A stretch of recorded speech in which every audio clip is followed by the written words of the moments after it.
All right. This is the Home Tech Podcast for Friday, August 27th. I'm recording actually on Friday, the 27th. All right. I'm Seth Johnson in Sarasota, Florida, and welcome to the Home Tech Podcast, a podcast about all aspects of home technology and home automation. This week, I've got a late show for a couple of reasons, but there's a big one that we'll talk about here in a second. It's been a busy, crazy week. More after the show last week, more vendors pulled out of the CD Expo, and we were just kind of sitting around, and this is just wild. We had a great home tech talk yesterday on Thursday. We talked a little bit about the expo stuff. We talked about some work that we're doing. A couple of questions came up here and there, but it was overall a pretty good home tech talk. And if you've ever wanted to join in one of those, I've got some news for you. Let's move on to the introducing Tech Show Talk. And I have decided, and a group of us have decided, that if this week we're just having a massive version, essentially, of the Home Tech Talks. So in lieu of actually going to the show and having those on the floor conversations, we're going to bring those into the virtual world, right? We're going to sit down, and everyone is invited to this. Go over there, register HomeTech Talk, HomeTech.fm/talk, where you can take a look at kind of the schedule that I kind of have outlined and everything. It's a Zoom webinar. There's a link over there to the registration page. And basically, I have gotten with my coworkers at Blackwire, who've done a ton of heavy lifting on coordinating some manufacturers and other things, other people to show up for this. Anyone, like I said, anyone and everybody is invited, and the goal is just to have a conversation and have that conversation that we don't get to have in person this year at the show. So those conversations are, to me, just invaluable, and I'd hate to lose out on them for a second year in a row for all this stuff. So how does all this work? The first thing you want to do is head over to HomeTech.fm/talk. And that'll take you to there's a link there for the Zoom registration. Second, clear your calendar on Thursday, September 2nd, for 6 hours, right? You don't have to do that. Just kidding. My calendar is clear, but you can come and go anytime you want. As long as you're registered for the event, you'll be able to get in. And here's the deal. There is some structure to this to kind of keep the conversation moving along. So in the first hour, I think it's kicking off at 3 p.m., we're going to talk about the business of AV, and have a special guest coming in, Jason Griffin over at OneVision. You guys may know him. Second hour, we're going to kind of open that up for maybe any lingering discussion that kind of flows from that, but also anything that's going on. We'll see if something comes up or if another vendor contacts me and wants to kind of fill in that area. Maybe we can get some stuff put into that as well. But it's just kind of like an open, free-for-all talk conversation. We do this every Thursday, and we don't have a problem filling that hour at all. Sometimes we have to cut out and say, "Hey, we got to stop, guys. It's time to stop." The third hour, starting at 5 p.m. Eastern, is kind of the big event, right? And so, like I said, I teamed up with Blackwire, so we've coordinated a bunch of our vendors to show up for this. Just That Power's coming in, and they are going to be doing one of their guitars for Vets giveaway. So if you want that guitar that you would have gotten on the show floor, this is where you get it. You come to this event, make sure you're registered, make sure you're in person when we call names. So you'll be able to get that guitar. I've got a bunch of other vendors lined up that should be in there as well, including ELAC, Dyne Audio, AV Pro Edge, Pro Data Key, and Blackwire ourselves. We've got a couple of announcements on some new products that we're either bringing in, like Flare, which is a new kind of like an IoT product that I have got installed in my house and working great. It's kind of an HVAC product. Ruckus, we've got some announcements around that, and we've got another announcement around DMX lighting control that I've been working on for way too long now. So come on by, take a look at that. Well, what's cool about it is we're getting the manufacturers mostly to send all the product that they would have had at their booth to us where we can put a camera on it and pick it up and talk about it rather than just kind of like show you a picture of a slide deck. In fact, one of the rules for this is there's no slide decks allowed. We will not have a single slide deck in this thing. Now, we may do like a screen share, so show you something like that, but no slide decks. I'm refusing to do it. The goal here is to have engagement from you. So if you want to ask a question, you're going to raise your virtual hand. We'll bring you into the conversation. You can ask it. We'll also use the Q&A on that Zoom call as well to kind of route questions where they need to go and bring those up and talk about all that stuff. Again, we're going to have the manufacturers in-house there. So if you guys want to talk about something specific to a product that we bring in and show, there'll be somebody there that can answer, with some deep technical knowledge on that kind of thing. So I'm really excited about this.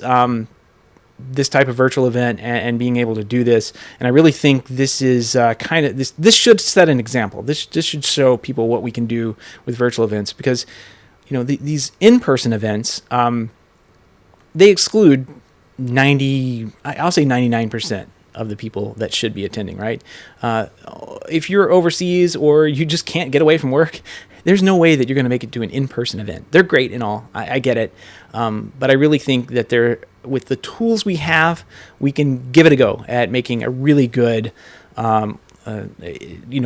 event like this, where everyone gets to come to the table and have the ability to steer the conversation, have the ability to add in a question or provide an answer for, say you're working on something and you ask a question. Another, may not be a vendor that has an answer, may not be me or anybody at Blackware, but maybe another dealer that has an answer. And we when we talk to each other, sometimes this happens on the show floor, sometimes it happens in a bar at these shows. This is where you're going to be able to talk to each other and figure out what's going on, and maybe you can incorporate those ideas back into your jobs that you're having at home. Again, this is open to anybody and everybody. Some of the best ideas I've had this year have come from the DIY side of things. So come in and check that out. Fourth hour, we're going to focus on home automation, and that will kind of trickle into the final discussion about driver development, and with which a bunch of my developer friends that are going to be showing up from all over the world. Alan Chow will be there from Chow Maine, and AJ from over at Integration should be in the room. They've committed to being there. If you're a developer, and you want to join, please do. Please, I'm gonna make sure that I contact people over the weekend and make sure they know about this. But if you just want to know about the process of development, or you may want to ask, like, can you develop something? Drop in and talk to us about that. I think it's going to be a fun conversation, because I believe all three of these companies listed, I'm not sure. Maybe we develop for multiple systems. So Alan is really taking the lead on that. I think he develops for quite a number of, like Crestron. He's doing Crestron. He's doing URC, RTI, Control 4. We're a little bit behind on that. We've only got RTI, Control 4, a couple of URC drivers out there, and Alon. Oh, Alan's doing Alon. I think Alan's got them all covered. And I'm not sure. I think AJ's doing a couple of those as well. But, if you are a developer of any of these platforms, or if you do development for like, a DIY platform, and you're working on like Home Assistant integrations, hey, this would be a great place to stop by and talk about these integrations with us. Again, this is a open conversation for anyone to come in and talk and attend, raise a hand, ask a question. More than happy to facilitate the conversation between everybody. And this is where I think things are going to go. So after the fourth hour there, fifth hour, I guess. I don't know what we're up to now, but after that, I don't know. I'll keep the door open as long as there's people in there talking, and as long as there's interest in like continuing talking about the week's news and things. I'm in. So I'm interested in all of that and encouraging everyone to bring any and every idea to the table. So in fact, if you do have an idea of what you'd like to see this show be, leave me a comment. Feedback at HomeTech.fm that shoots me right to an email. Let me know. Let me know what you think. I can't wait to do this, and it just seems like it's going to be a lot of fun, and there's going to be that 5 o'clock hour is going to be a pretty big event. So make sure you swing by for that. I do want to quickly talk about one correction. Maybe, I'm not sure, from last week, where CEDIA sent out an email to its members on Thursdays talking about the refund options for their classrooms, and last week I talked about like how a number of dealers were complaining, like to me in person or online, that those trainings weren't going to be refundable.